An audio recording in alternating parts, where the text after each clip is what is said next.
Welcome back, guys, to the Journeyman Part 2 series, where we take Dinamo Zagreb as far as we can in 3 seasons, and then move on to the next one and see what we can win at each club.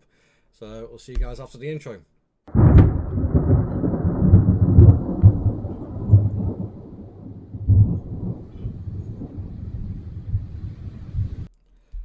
Alright, welcome back, guys.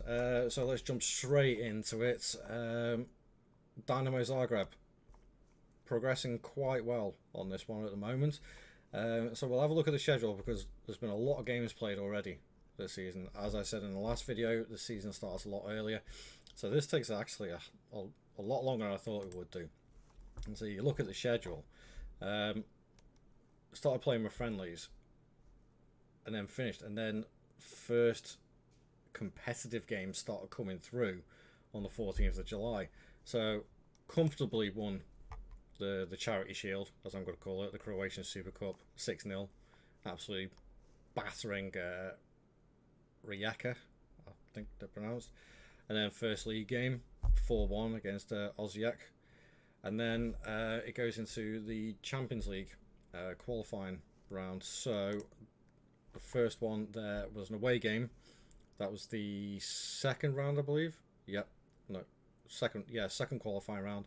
Away at Lillestrøm, we lost 1-0, and I was like, not too happy with that. But not to worry. We managed to pick it back up with a 2-0 win at home. And then it just carried on going. One minor blip was a 1-0 away loss at Istra. But my squad was still trying to bring their fitness levels up. So I kind of figured there would be a slip up along the way. But yeah, qualified through the third round of the Champions League, beating Derry City 7-2 on aggregate overall. Carried on winning the league, and then we got what I considered to be quite a tough final qualifying round for the Champions League against Malmo.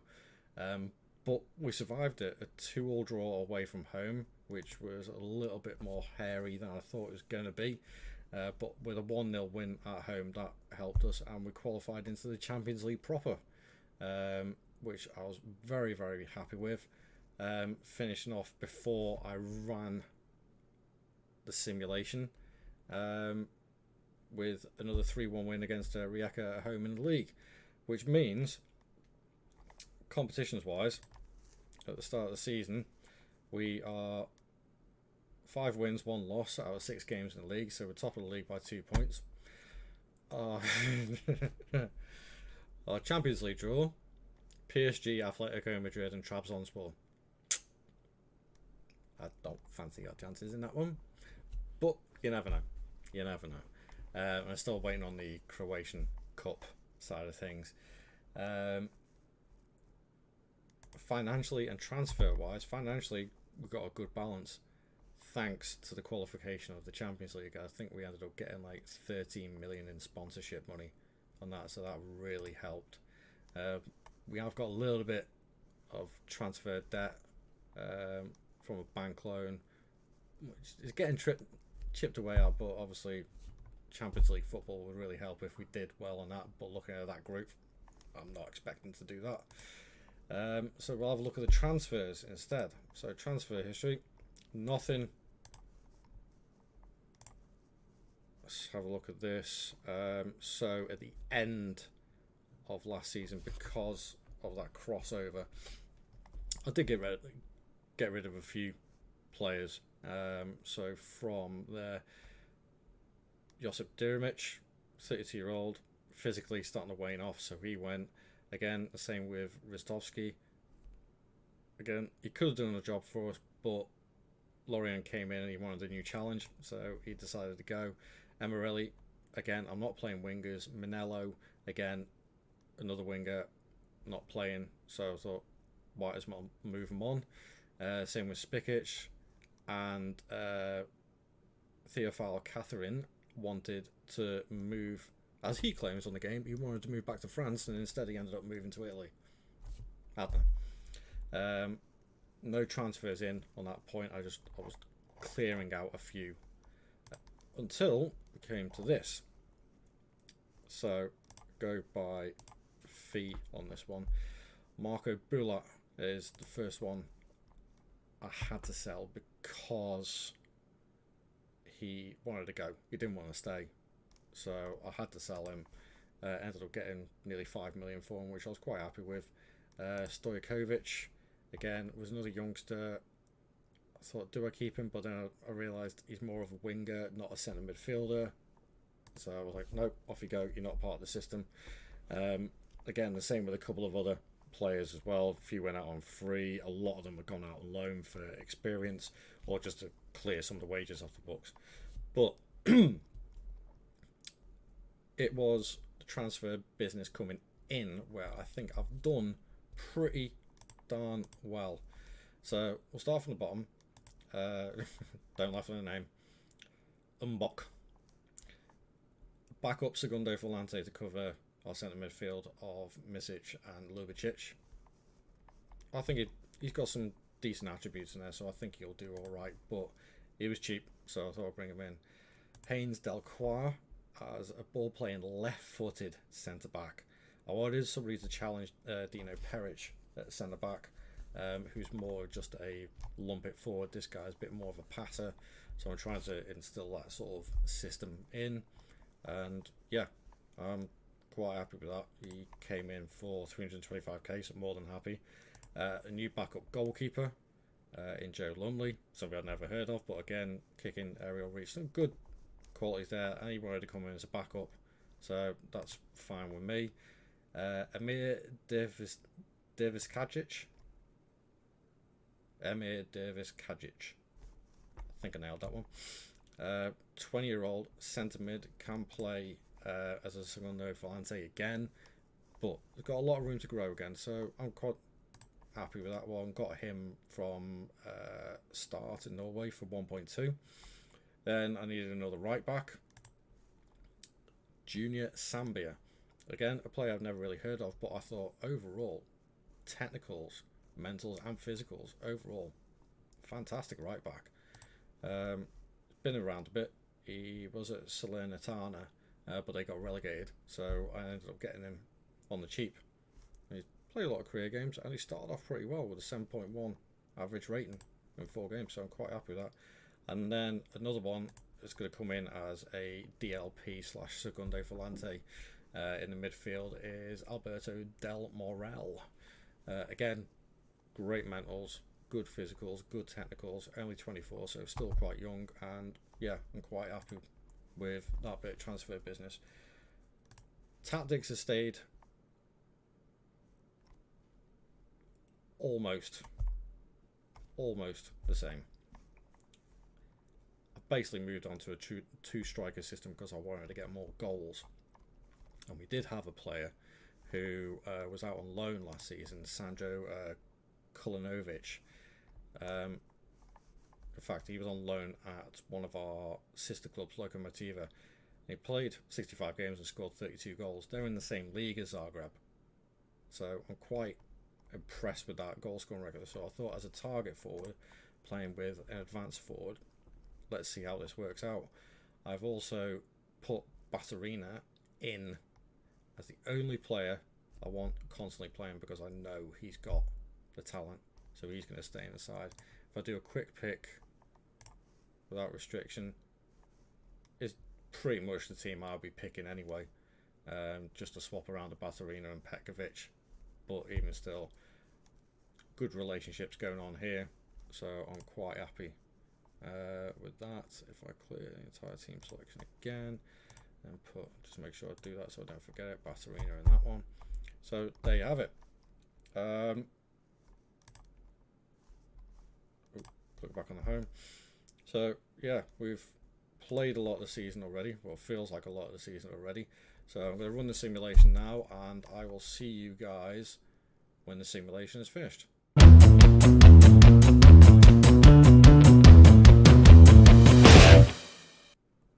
Welcome back, guys, and that is the end of the second season, and ta-da! Champions again by a long shot, ahead of Osijek and Lokomotiva. Absolutely trounced the league this season, so we'll have a quick look at that. We look at last season, only won it by a point, on 73 points, but this year, 87 points, only 3 games lost. What did we lose last season? We drew a lot more last season, 13 games, but this time just converting them into wins. And yeah, goal difference of 52. Okay, so that's a decent league win. I'm very happy with that for the second season. Let's have a look at the rest of the competitions first. Not surprising, we got knocked out in the group stage. So let's have a look at group stage, all groups. Where are we? Oh, we did get 3 points. We did manage to win against Trabzonspor, but yeah, I knew we weren't going to get past Atletico Madrid or PSG. Just wasn't going to happen. But we did do the domestic treble on the plus side of things. Obviously, getting knocked out of the Champions League and finish bottom of the table, we didn't even qualify for the Europa League, so that left things clear for the season to win the Croatian Cup on top of the League and the Super Cup, which is what we did. As 4-1 winners against Istra. So, come on. That's 2 Super Cups, 2 leagues, and 1 Croatian Cup into the trophy cabinet and onto my CV, which will hopefully be topped up with a couple of more trophies at the end of my 3rd season.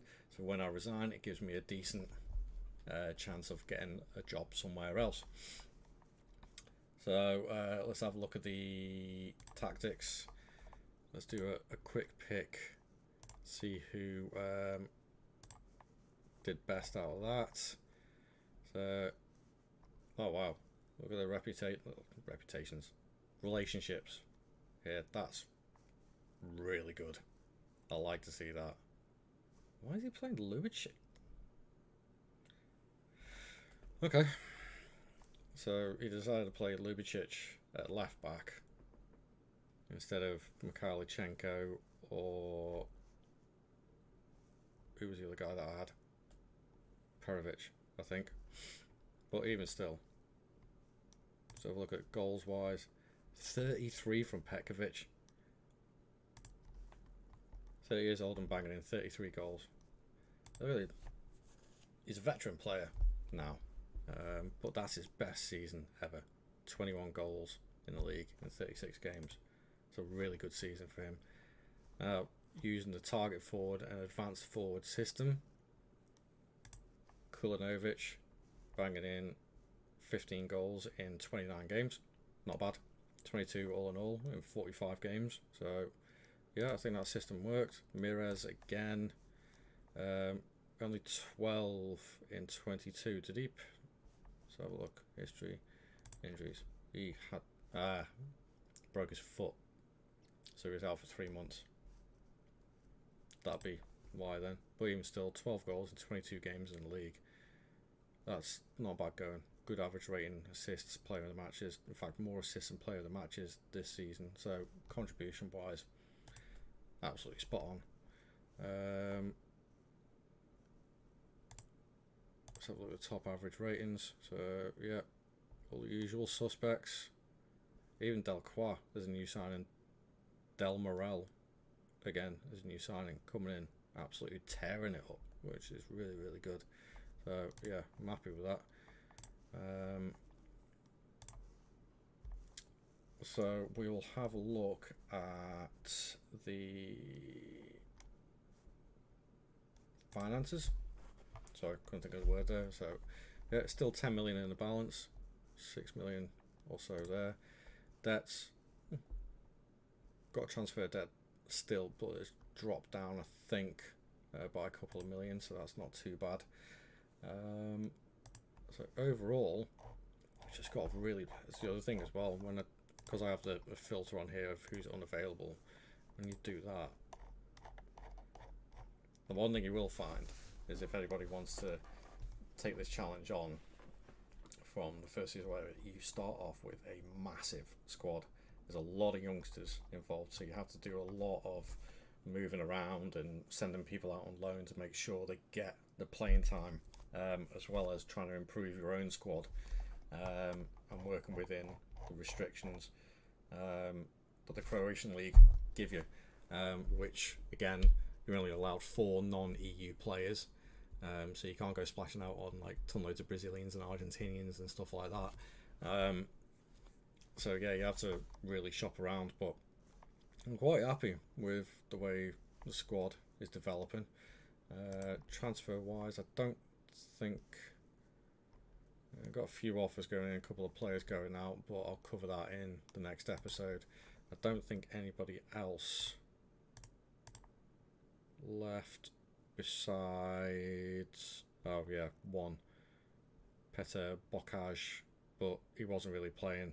He went like sort of mid-season-ish, well, end of March. So got a little bit more money in for him. And I didn't sign anybody else, so that's it. Gonna have a little look at my profile and see. Okay, so my stats have gone up. Reputation is still around about the same. But yeah, 5 trophies all in all in 2 seasons. I'm quite happy with there. So it's looking good. And I still only got 1 more season left at Zagreb, and then I resign and go and find a new job. Speaking of which, coincidentally, I have had a couple of job offers on here. I forgot to mention that in the first video. If I do get a job offer, I've still got to reject it because I've got to fulfill the 3 seasons at the club that I'm at, unless I get the sack.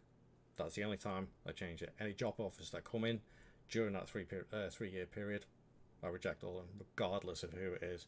And I think the job offers that I ended up getting were Hertha Berlin, Marseille, and Lyon, the ones that were interested in signing me. But I was like, nope, I'm quite happy at Zagreb, thank you very much. So there you have it, guys. End of the 2nd season of the Journeyman story, and we will see where we go from here in the 3rd season. Thank you very much for watching. Please leave the usual like and subscribe to the channel if you'd be so kind, if you enjoyed these videos. Share them around, that'd be really, really appreciated. I'm trying to grow my profile a bit more.